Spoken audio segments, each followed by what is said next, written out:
साबिक रियासती वजीर व सनतनगर BRS MLA तलसानी श्रीनिवास यादव ने कहा कि सिकंदराबाद उज्जैनी महाकाली बोनाल उत्सव के सिलसिले में तमाम तर इंतजाम और तैयारियां मुकम्मल कर ली गई हैं। ऑफिसर्स को हिदायत दी कि वो भक्तों को बिना किसी मसाइल के रसूमात की अदायगी को यकीनी बनाया जाए, तमाम तर सहूलियात फराहम की जाएँ। BRS सनतनगर MLA तलसानी श्रीनिवास यादव मुख्तलिफ महकमों के ऑफिशल्स के हमरा सिकंदराबाद उज्जैनी महाकाली मंदिर के पैदल दौरा करते हुए मौजूदा सूरत हाल और बोनाल त्यौहार के ज़िमन में तैयारी इंतजाम का जायज़ा लिया। बोनाल यात्रा से कबल भक्तों की जानिब से मिनी यात्राओं के ज़रिए कबल अज़ वक्त ODBM की रस्म से इस्तेफ़ादा करने की ताकीद की। रियासत के क़याम के बाद कांग्रेस गवर्नमेंट के ज़ेर एहतमाम पहली दफ़ा बोनाल त्यौहार मनाए जाने पर मसरत का इजहार किया। बाद सनतनगर MLA श्रीनिवास यादव ने मीडिया से बात करते हुए इस सिलसिले में मज़ीद तफसीलात से वाकिफ़ करवाया।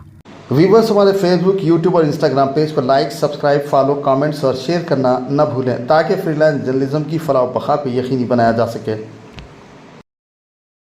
ఈ రోజు శుక్రవారం నాడు సికింద్రాబాద్ హైదరాబాద్ ప్రజలు మరి పెద్ద ఎత్తున అమ్మవారికి బియ్యం సమర్పించుకోవడానికి రావడం జరుగుతుంది। ఈ రోజు నుంచే జాతర మీకు ఎక్కడ చూసినా గానీ ఆ కోలాహలం కనిపిస్తుంది। ఆదివారం నాడు జరిగేటువంటి బోనాల ఉత్సవాలు ఉజ్జయిని మహంకాళి దేవస్థానం చరిత్రలో ప్రసిద్ధి చెందినటువంటి దేవాలయం ఉదయం 3 గంటల నుంచి ప్రారంభమయ్యేటువంటి ఈ జాతర అన్ని ఏర్పాట్లు కూడా మరి బ్రహ్మాండంగా చేపట్టడం జరిగింది। అన్ని డిపార్ట్మెంట్ల కోఆర్డినేషన్ తోని, స్థానిక ప్రజల కోఆర్డినేషన్ తోని, దక్కన్ మానవ సేవా సమితి, ఆర్య సమాజ్, ఇంకా కొన్ని సోషల్ ఆర్గనైజేషన్స్ అన్ని కూడా వారి యొక్క సంపూర్ణమైనటువంటి సహకారం తీసుకొని ఈ కార్యక్రమం చేపట్టడం జరిగింది। ఈ రోజు కూడా అన్నప్రసాదం, అన్నదాన కార్యక్రమాలు కూడా చాలా ప్రాంతాలలో వచ్చే భక్తులకు మరి ఏర్పాట్లు కూడా చేయడం జరిగింది। కాబట్టి మహంకాళి జాతరకు ఉన్నటువంటి ప్రత్యేకత మనందరికీ తెలిసిందే।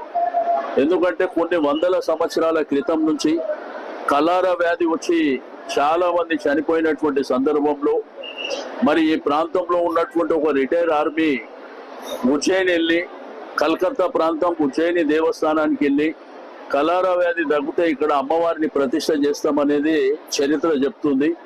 ఆ చరిత్రలో భాగంగానే ఇక్కడ ప్రతిష్ఠ చేసిన తర్వాత లక్షలాది మంది అమ్మవారి భక్తుల సమక్షంలో ఈ కార్యక్రమం జరుగుతుంది।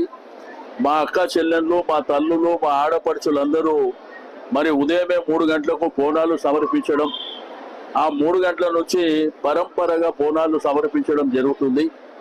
ఆ తర్వాత జరిగేటువంటి కార్యక్రమాలు తొట్టెల ఊరేగింపులు, శుభసత్తుల ఊరేగింపులు, సాయంత్రం కాగానే పలారం బండ్లు, మరి నెక్స్ట్ డే మార్నింగ్ రంగం కార్యక్రమం, భవిష్యవాణి కార్యక్రమం, అంబారీ ఊరేగింపు, మరి ఆ సాయంత్రం పలారం బండ్లతోనే మరి కార్యక్రమం అంతా ముగించడం జరుగుతుంది।